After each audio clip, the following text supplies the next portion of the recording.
Testimony 18. Chapter 1, Christian Temperance. Delivered in Battle Creek, March 6, 1869, and reported by U. Smith. Know ye not that your body is the temple of the Holy Ghost which is in you, which ye have of God, and ye are not your own?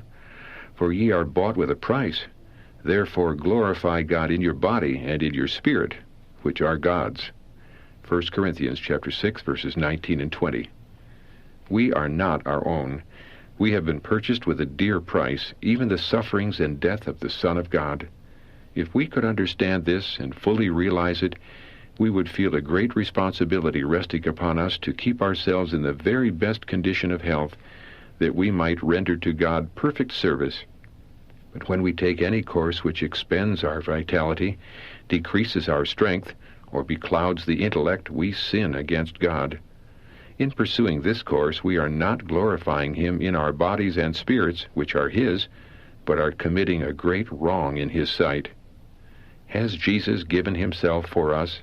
Has a dear price been paid to redeem us? And is it so that we are not our own? Is it true that all the powers of our being, our bodies, our spirits, all that we have and all we are, belong to God? It certainly is. And when we realize this, what obligation does it lay us under to God to preserve ourselves in that condition that we may honor Him upon the earth in our bodies and in our spirits which are His? We believe without a doubt that Christ is soon coming.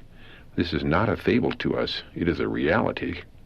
We have no doubt, neither have we had a doubt for years, that the doctrines we hold today are present truth, and that we are nearing the judgment.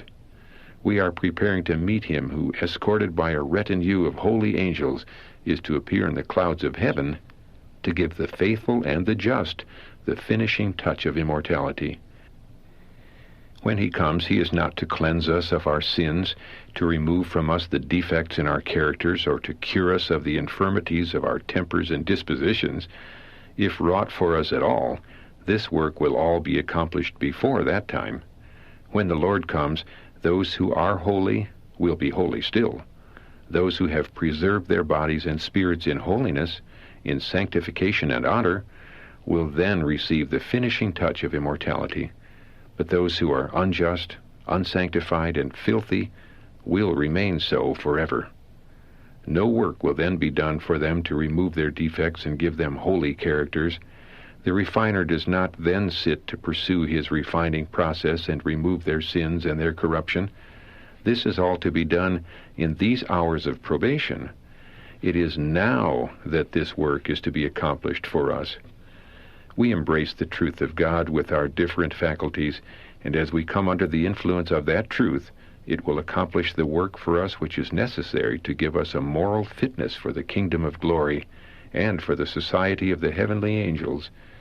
We are now in God's workshop. Many of us are rough stones from the quarry.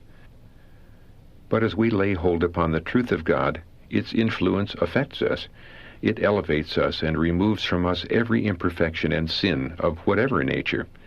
Thus we are prepared to see the King in His beauty, and finally to unite with the pure and heavenly angels in the kingdom of glory. It is here that this work is to be accomplished for us, here that our bodies and spirits are to be fitted for immortality. We are in a world that is opposed to righteousness and purity of character, and to a growth in grace. Wherever we look, we see corruption and defilement, deformity and sin. And what is the work that we are to undertake here just previous to receiving immortality? It is to preserve our bodies holy, our spirits pure, that we may stand forth unstained amid the corruptions teeming around us in these last days. And if this work is accomplished, we need to engage in it at once, heartily and understandingly. Selfishness should not come in here to influence us. The Spirit of God should have perfect control of us, influencing us in all our actions. If we have a right hold on heaven, a right hold of the power that is from above, we shall feel the sanctifying influence of the Spirit of God upon our hearts. When we have tried to present the health reform to our brethren and sisters, and have spoken to them of the importance of eating and drinking and doing all that they do to the glory of God, many by their actions have said, "It is nobody's business whether I eat this or that. Whatever we do, we are to bear the consequences ourselves."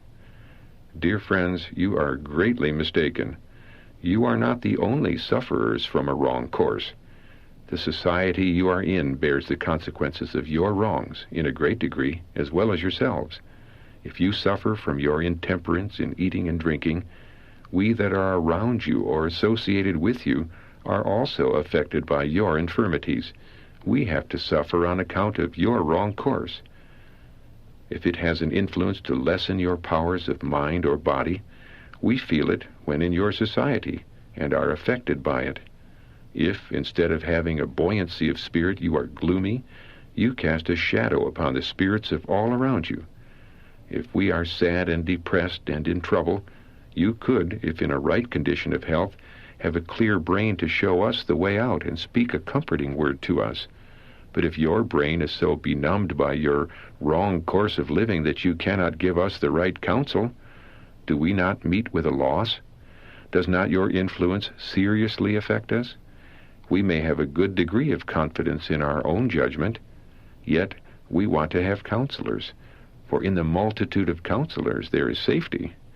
We desire that our course should look consistent to those we love, and we wish to seek their counsel and have them able to give it with a clear brain.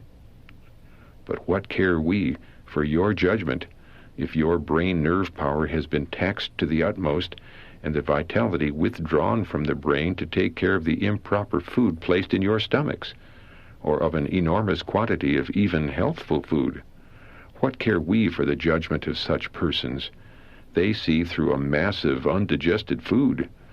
Therefore your course of living affects us.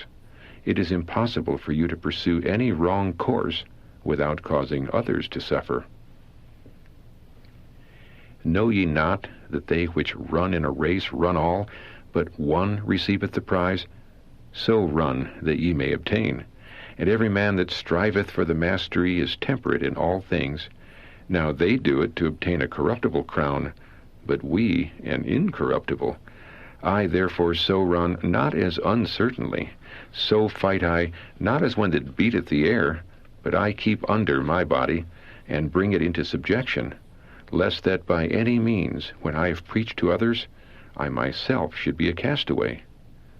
Those who engaged in running the race to obtain that laurel which was considered a special honor were temperate in all things, so that their muscles, their brains, and every part of them might be in the very best condition to run.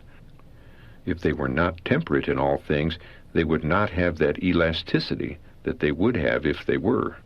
If temperate, they could run that race more successfully. They were more sure of receiving the crown. But notwithstanding all their temperance, all their efforts to subject themselves to a careful diet in order to be in the best condition, those who ran the earthly race only ran at a venture. They might do the very best they could, and yet, after all, not receive the token of honor, for another might be a little in advance of them and take the prize. Only one received the prize. But in the heavenly race we can all run and all receive the prize. There is no uncertainty, no risk in the matter. We must put on the heavenly graces, and with the eye directed upward to the crown of immortality, keep the pattern ever before us. He was a man of sorrows and acquainted with grief. The humble, self-denying life of our divine Lord we are to keep constantly in view. And then, as we seek to imitate him, keeping our eye upon the mark of the prize, we can run this race with certainty, knowing that if we do the very best we can, we shall certainly secure the prize. Men would subject themselves to self-denial and discipline in order to run and obtain a corruptible crown, one that would perish in a day, and which was only a token of honor from mortals here. But we are to run the race, at the end of which is a crown of immortality and everlasting life. Yes, a far more exceeding and eternal weight of glory will be awarded to us as the prize when the race is run. We, says the apostle, an incorruptible. And if those who engaged in this race here upon the earth for a temporal crown could be temperate in all things, cannot we, who have in view an incorruptible crown, an eternal weight of glory, and a life which measures with the life of God? When we have this great inducement before us, cannot we run with patience the race that is set before us, looking unto Jesus, the author and finisher of our faith? He has pointed out the way for us, and marked it all along by his own footsteps. It is the path that he traveled, and we may with him experience the self-denial and the suffering, and walk in this pathway imprinted by his own blood. I therefore so run, not as uncertainly, so fight I, not as one that beateth the air, but I keep under my body, and bring it into subjection. There is a work here for every man, woman, and child to do. Satan is constantly seeking to gain control of your bodies and spirits, but Christ has bought you, and you are his property. And now it is for you to work in union with Christ, in union with the holy angels that minister unto you. It is for you to keep the body under and bring it into subjection. Unless you do this, you will certainly lose everlasting life and the crown of immortality.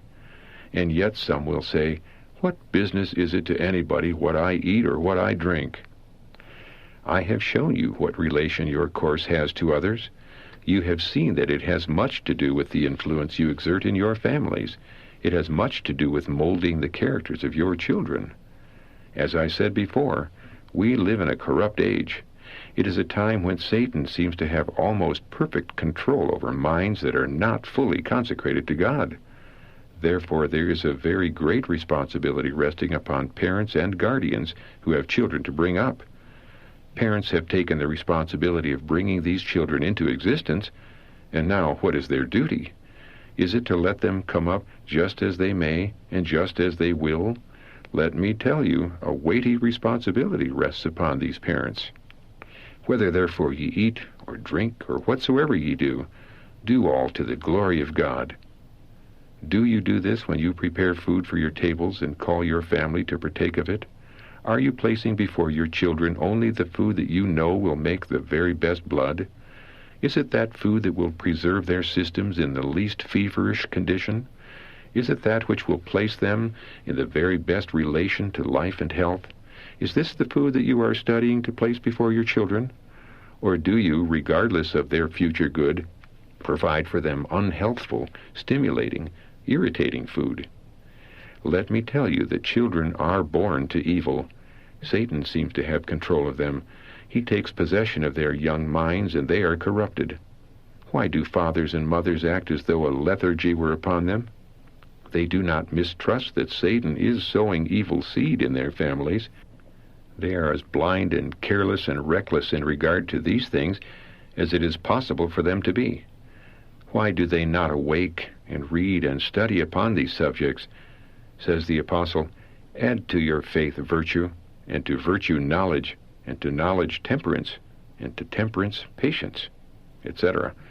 Here is a work which rests upon every one who professes to follow Christ. It is to live upon the plan of addition. Chapter after chapter has been opened to me. I can select family after family of children in this house, every one of whom is as corrupt as hell itself. Some of them profess to be followers of Christ, and you, their parents, are as indifferent as though you had had a shock of paralysis. I have said that some of you are selfish. You have not understood what I have meant. You have studied what food would taste best, taste and pleasure instead of the glory of God, and a desire to advance in the divine life and to perfect holiness in the fear of God have ruled. You have consulted your own pleasure, your own appetite, and while you have been doing this, Satan has been gaining a march upon you, and as is generally the case, has frustrated your efforts every time. Some of you fathers have taken your children to the physician to see what was the matter with them. I could have told you in 2 minutes what was the trouble. Your children are corrupt. Satan has obtained control of them. He has come right in past you, while you, who are as God to them, to guard them, were at ease, stupefied, and asleep. God has commanded you to bring them up in the fear and nurture of the Lord. But Satan has passed right in before you and has woven strong bands around him. And yet you sleep on. May heaven pity you and your children, for every one of you needs his pity. Had you taken your position upon the health reform, had you added to your faith virtue, to virtue knowledge, and to knowledge temperance, things might have been different. But you have been only partially aroused by the iniquity and corruption that is in your houses. You have opened your eyes a little, and then composed yourself to sleep again. Do you think angels can come into your dwellings? Do you think your children are susceptible of holy influences with these things among you? I can count family after family that are almost entirely under the control of Satan. I know these things are true, and I want the people to arouse before it shall be eternally too late, and the blood of souls, even the blood of the souls of their own children, be found upon their garments. The minds of some of these children are so weakened that they have but 1/2 or 1/3 of the brilliancy of intellect that they might have had they been virtuous and pure. They have thrown it away in self-abuse. Right here in this church, corruption is teeming on every hand. Now and then there is a sing or some gathering for pleasure. Every time I hear of these, I feel like clothing myself in sackcloth. Oh, that my head were waters, and mine eyes a fountain of tears. Spare thy people, O Lord. I feel distressed. I have an agony of soul that is beyond anything that I can describe to you. You are asleep. Would the lightning and thunder of Sinai arouse this church? Would they arouse you, fathers and mothers, to commence the work of reformation in your own houses? You should be teaching your children. You should be instructing them how to shun the vices and corruptions of this age. Instead of this, many are studying how to get something good to eat. You place upon your tables butter, eggs, and meat, and your children partake of them. They are fed with the very things that will excite their animal passions, and then you come to meeting and ask God to bless and save your children. How high do your prayers go? You have a work to do first. When you have done all for your children which God has left for you to do, then you can with confidence claim the special help that God has promised to give you. You should study temperance in all things. You must study it in what you eat and in what you drink. And yet you say, it is nobody's business what I eat or what I drink or what I place upon my table. It is somebody's business, unless you take your children and shut them up or go into the wilderness where you will not be a burden upon others, and where your unruly, vicious children will not corrupt the society in which they mingle. Many who have adopted the health reform have left off everything hurtful, but does it follow that because they have left off these things, they can eat just as much as they please? They sit down to the table, and instead of considering how much they should eat, they give themselves up to appetite and eat to great excess, and the stomach has all it can do, or all it should do, the rest of that day, to worry away with the burden imposed upon it. All the food that is put into the stomach, from which the system cannot derive benefit, is a burden to nature in her work. It hinders the living machine. The system is clogged and cannot successfully carry on its work. The vital organs are unnecessarily taxed, and the brain nerve power is called to the stomach to help the digestive organs carry on their work of disposing of an amount of food which does the system no good. Thus, the power of the brain is lessened by drawing so heavily upon it to help the stomach get along with its heavy burden. And after it has accomplished the task, what are the sensations experienced as the result of this unnecessary expenditure of vital force? A feeling of goneness, a faintness, as though you must eat more. Perhaps this feeling comes just before mealtime. What is the cause of this? Nature has worried along her work and is so thoroughly exhausted in consequence that you have this sensation of goneness, and you think that the stomach says, "More food," when in its faintness it is distinctly saying, "Give me rest." The stomach needs rest to gather up its exhausted energies for another work, but instead of allowing it any period of rest, you think it needs more food, and so heap another load upon nature, and refuse it the needed rest. It is like a man laboring in the field all through the early part of the day until he is weary. He comes in at noon and says that he is weary and exhausted, but you tell him to go to work again and he will obtain relief. This is the way you treat the stomach. It is thoroughly exhausted, but instead of letting it rest, you give it more food, and then call the vitality from other parts of the system to the stomach to assist in the work of digestion. Many of you have at times felt a numbness around the brain. You have felt disinclined to take hold of any labor which required either mental or physical exertion until you have rested from the sense of this burden imposed upon your system. Then again, there is this sense of goneness, but you say it is more food that is wanted, and place a double load upon the stomach for it to care for. Even if you are strict in the quality of your food, do you glorify God in your bodies and spirits, which are His, by partaking of such a quantity of food? Those who place so much food upon the stomach, and thus load down nature, could not appreciate the truth should they hear it dwelt upon. They could not arouse the benumbed sensibilities of the brain to realize the value of the atonement and the great sacrifice that has been made for fallen man. It is impossible for such to appreciate the great, the precious, and the exceedingly rich reward that is in reserve for the faithful overcomers. The animal part of our nature should never be left to govern the moral and intellectual. And what influence does overeating have upon the stomach? It becomes debilitated. The digestive organs are weakened, and disease, with all its train of evils, is brought on as the result. If persons were diseased before, they thus increase the difficulties upon them and lessen their vitality every day they live. They call their vital powers into unnecessary action to take care of the food that they place in their stomachs. What a terrible condition is this to be in!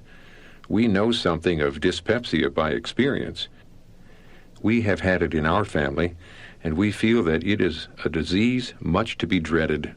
When a person becomes a thorough dyspeptic, he is a great sufferer, mentally and physically, and his friends must also suffer, unless they are as unfeeling as brutes.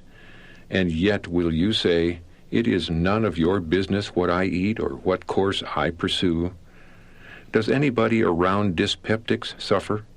Just take a course that will irritate them in any way. How natural to be fretful! They feel bad, and it appears to them that their children are very bad.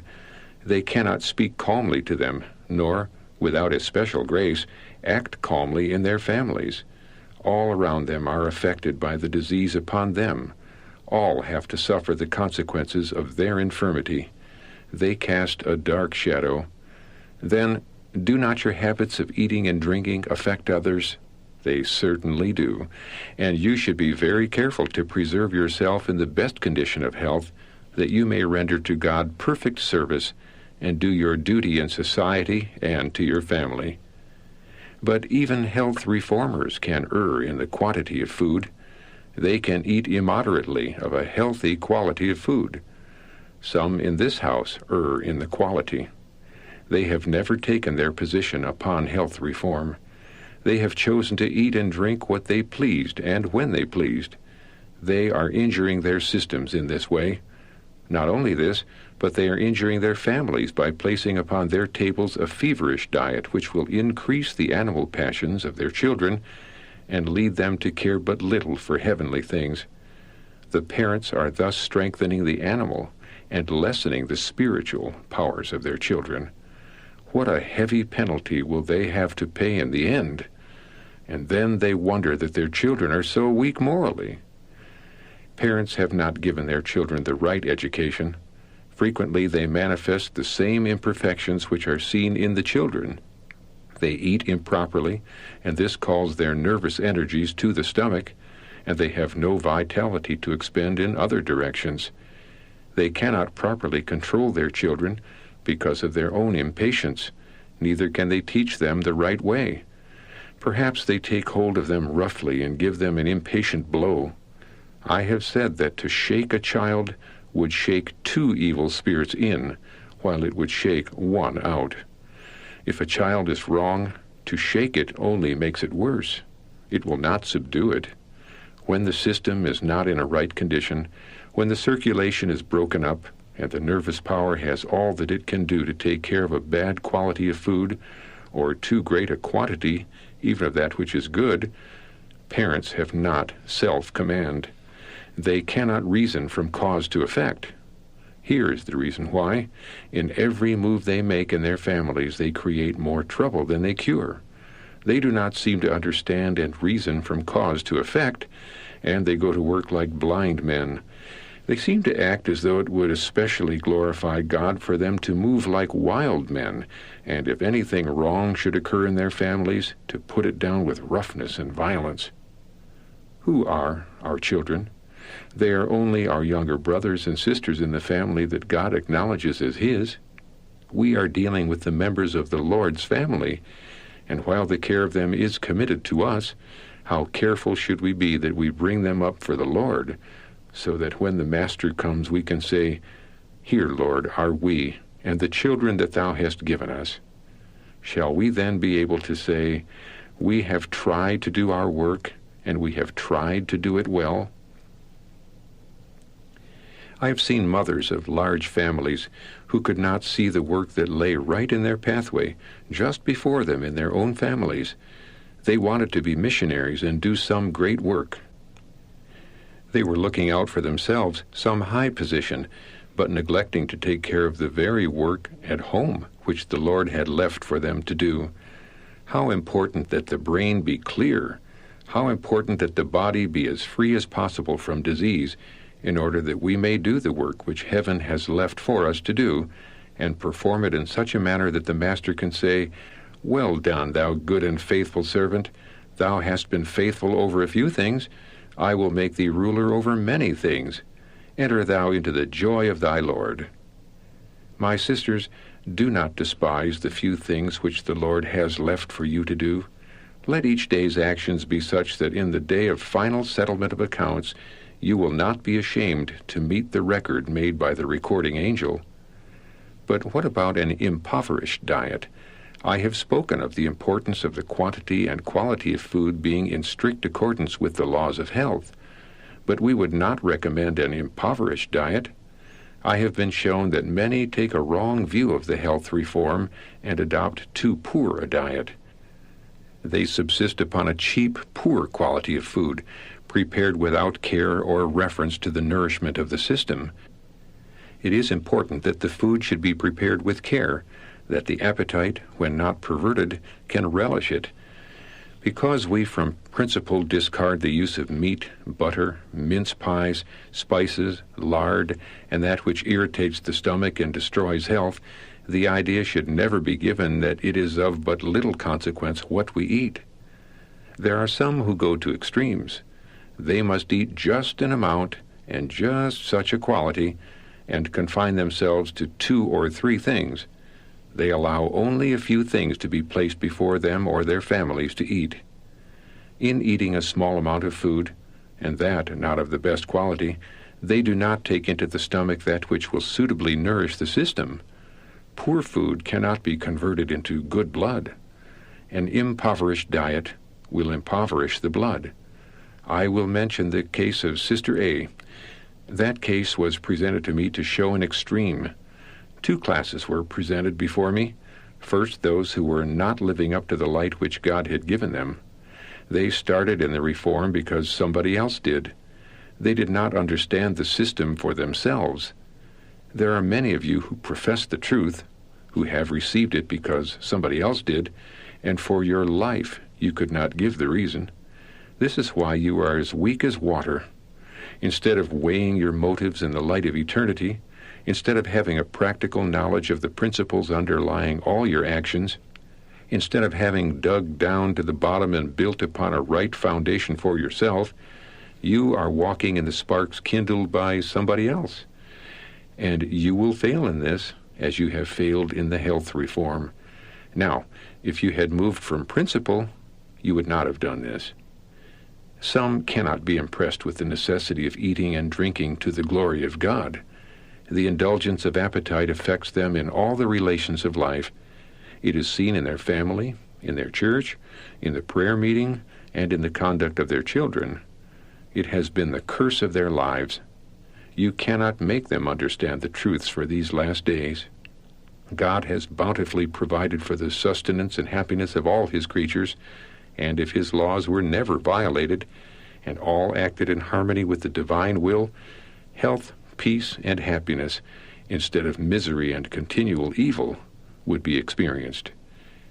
Another class who have taken hold of the health reform are very severe. They take a position and stand stubbornly in that position and carry nearly everything over the mark. Sister A was one of these. She was not sympathizing, loving, and affectionate like our divine Lord. Justice was nearly all she could see. She carried matters further than Dr. Troll. Her patients had to even leave her because they could not get enough to eat. Her impoverished diet gave her impoverished blood. Flesh meats will depreciate the blood. Cook meat with spices and eat it with rich cakes and pies, and you have a bad quality of blood. The system is too heavily taxed in disposing of this kind of food. The mince pies and the pickles, which should never find a place in any human stomach, will give a miserable quality of blood, and a poor quality of food, cooked in an improper manner and insufficient in quantity, cannot make good blood. Flesh meats and rich food and an impoverished diet will produce the same results. Now, in regard to milk and sugar, I know of persons who have become frightened at the health reformed and said they would have nothing to do with it because it has spoken against a free use of these things. Changes should be made with great care, and we should move cautiously and wisely. We want to take that course which will recommend itself to the intelligent men and women of the land. Large quantities of milk and sugar eaten together are injurious. They impart impurities to the system. Animals from which milk is obtained are not always healthy. They may be diseased. A cow may be apparently well in the morning and die before night. Then she was diseased in the morning, and her milk was diseased, but you did not know it. The animal creation is diseased. Flesh meats are diseased. Could we know that animals were in perfect health, I would recommend that people eat flesh meats sooner than large quantities of milk and sugar. It would not do the injury that milk and sugar do. Sugar clogs the system. It hinders the working of the living machine. There was one case in Montcalm County, Michigan, to which I will refer. The individual was a noble man. He stood 6 feet and was of fine appearance. I was called to visit him in his sickness. I had previously conversed with him in regard to his manner of living. "I do not like the looks of your eyes," said I. He was eating large quantities of sugar. I asked him why he did this. He said that he had left off meat and did not know what would supply its place as well as sugar. His food did not satisfy him simply because his wife did not know how to cook. Some of you send your daughters, who have nearly grown to womanhood, to school to learn the sciences before they know how to cook, when this should be made of the first importance. Here was a woman who did not know how to cook. She had not learned how to prepare healthful food. The wife and mother was deficient in this important branch of education, and as the result, poorly cooked food, not being sufficient to sustain the demands of the system, sugar was eaten immoderately, which brought on a diseased condition of the entire system. This man's life was sacrificed unnecessarily to bad cooking. When I went to see the sick man, I tried to tell them as well as I could how to manage, and soon he began slowly to improve. But he imprudently exercised his strength when not able, ate a small amount not of the right quality, and was taken down again. This time there was no help for him. His system appeared to be a living mass of corruption. He died a victim to poor cooking. He tried to make sugar supply the place of good cooking, and it only made matters worse. I frequently sit down to the tables of the brethren and sisters and see that they use a great amount of milk and sugar. These clog the system, irritate the digestive organs, and affect the brain. Anything that hinders the active motion of the living machinery affects the brain very directly, and from the light given me, sugar, when largely used, is more injurious than meat. These changes should be made cautiously, and the subject should be treated in a manner not calculated to disgust and prejudice those whom we would teach and help. Our sisters often do not know how to cook. To such I would say, I would go to the very best cook that could be found in the country, and remain there if necessary for weeks, until I had become mistress of the art, an intelligent, skillful cook. I would pursue this course if I were 40 years old. It is your duty to know how to cook, and it is your duty to teach your daughters to cook. When you are teaching them the art of cookery, you are building around them a barrier that will preserve them from the folly and vice which they may otherwise be tempted to engage in. I prize my seamstress, I value my copyist, but my cook, who knows well how to prepare the food to sustain life and nourish brain, bone, and muscle, fills the most important place among the helpers in my family. Mothers, there is nothing that leads to such evils as to lift the burdens from your daughters and give them nothing special to do, and let them choose their own employment, perhaps a little crochet or some other fancy work to busy themselves. Let them have exercise of the limbs and muscles. If it wearies them, what then? Are you not wearied in your work? Will weariness hurt your children, unless overworked, more than it hurts you? No, indeed. They can recover from their weariness in a good night's rest and be prepared to engage in labor the next day. It is a sin to let them grow up in idleness. The sin and ruin of Sodom was abundance of bread and idleness. We want to work from the right standpoint. We want to act like men and women that are to be brought into judgment. And when we adopt the health reform, we should adopt it from a sense of duty, not because somebody else has adopted it. I have not changed my course a particle since I adopted the health reform. I have not taken one step back since the light from heaven upon this subject first shone upon my pathway. I broke away from everything at once, from meat and butter, and from 3 meals, and that while engaged in exhaustive brain labor, writing from early morning till sundown. I came down to 2 meals a day without changing my labor. I have been a great sufferer from disease, having had 5 shocks of paralysis. I have been with my left arm bound to my side for months because the pain in my heart was so great. When making these changes in my diet, I refused to yield to taste and let that govern me.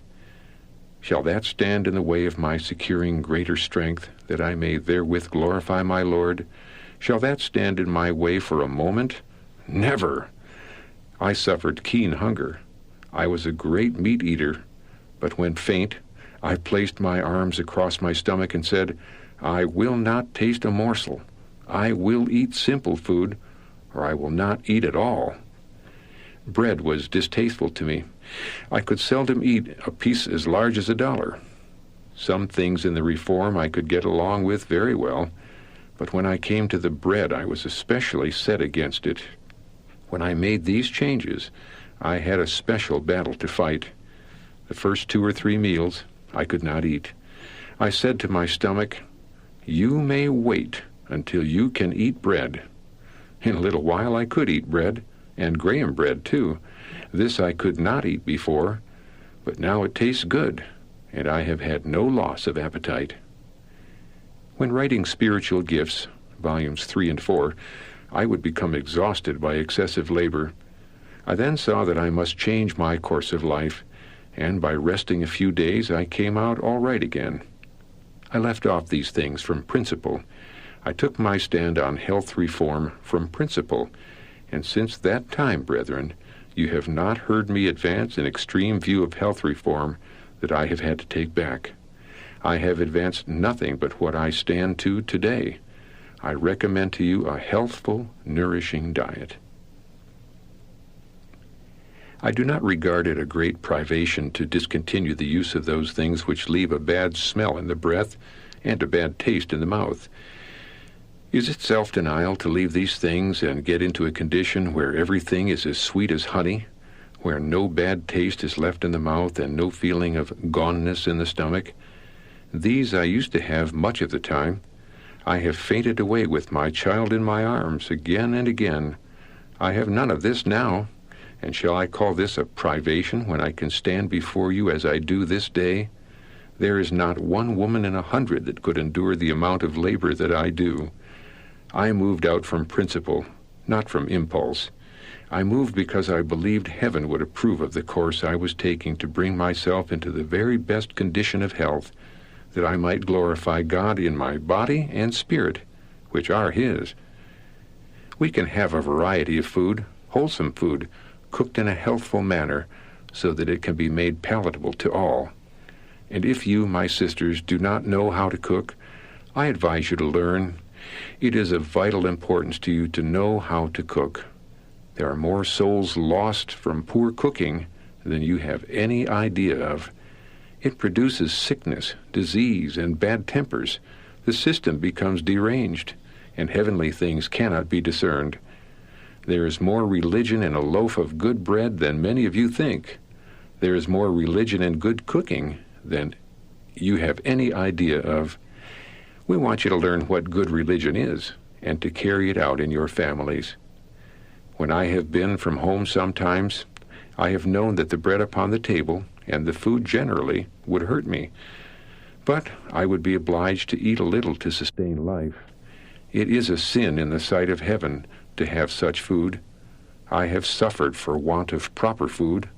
For a dyspeptic stomach, you may place upon your tables fruits of different kinds, but not too many at one meal. In this way, you may have a variety, and it will taste good. And after you have eaten your meals, you will feel well. I am astonished to learn that after all the light that has been given in this place, many of you eat between meals. You should never let a morsel pass your lips between your regular meals. Eat what you ought, but eat it at one meal, and then wait until the next. I eat enough to satisfy the wants of nature, but when I get up from the table, my appetite is just as good as when I sat down. And when the next meal comes, I am ready to take my portion and no more. Should I eat a double amount now and then because it tastes good? How could I bow down and ask God to help me in my work of writing when I could not get an idea on account of my gluttony? Could I ask God to take care of that unreasonable load upon my stomach? That would be dishonoring Him. That would be asking to consume upon my lust. Now I eat just what I think is right, and then I ask Him to give me strength to perform the work that He has given me to do. And I have known that heaven has heard and answered my prayer when I have offered this petition. Again, when we eat immoderately, we sin against our own bodies. Upon the Sabbath, in the house of God, gluttons will sit and sleep under the burning truths of God's word. They can neither keep their eyes open nor comprehend the solemn discourses given. Do you think that such are glorifying God in their bodies and spirits, which are His? No, they dishonor Him. And the dyspeptic, what has made him dyspeptic is taking this course. Instead of observing regularity, he has let appetite control him, and has eaten between meals. Perhaps, if his habits are sedentary, he has not had the vitalizing air of heaven to help in the work of digestion. He may not have had sufficient exercise for his health. Some of you feel as though you would like to have somebody tell you how much to eat. This is not the way it should be. We are to act from a moral and religious standpoint. We are to be temperate in all things, because an incorruptible crown, a heavenly treasure, is before us. And now I wish to say to my brethren and sisters, I would have moral courage to take my position and to govern myself. I would not want to put that on someone else.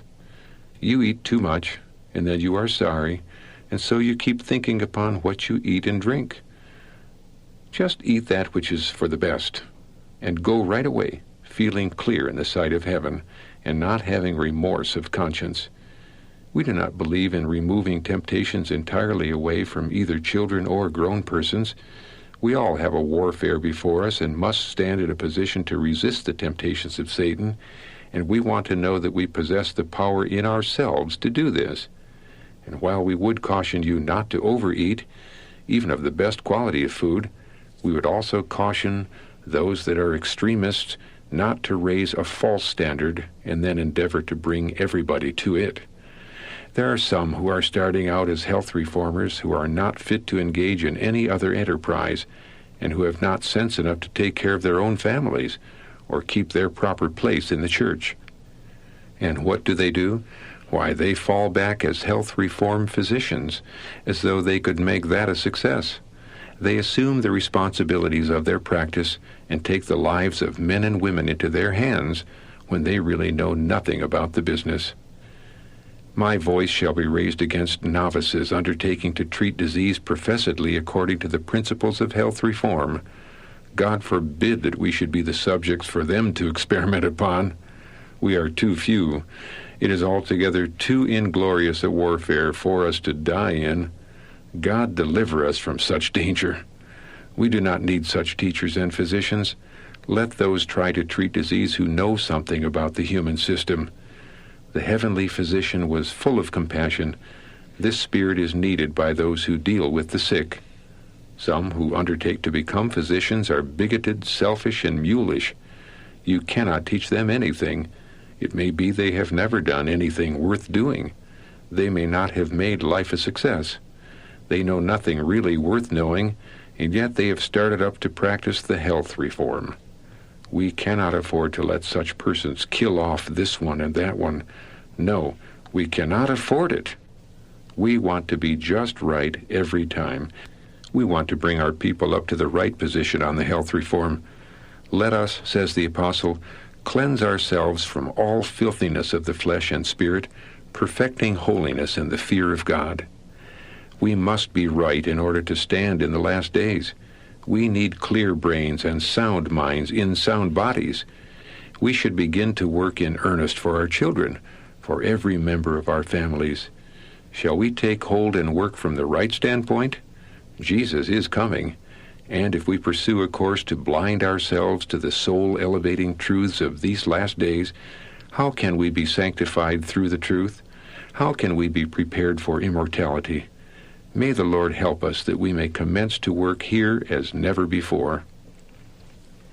We have spoken of having a series of meetings in this place and of taking hold to labor for the people, but we dare not put our arms under to lift you. We want you to commence this work of reformation in your own houses. We want those that have been in the background to come up. You must begin to work. And when we see that you have commenced to labor for yourselves, we will come in and lift.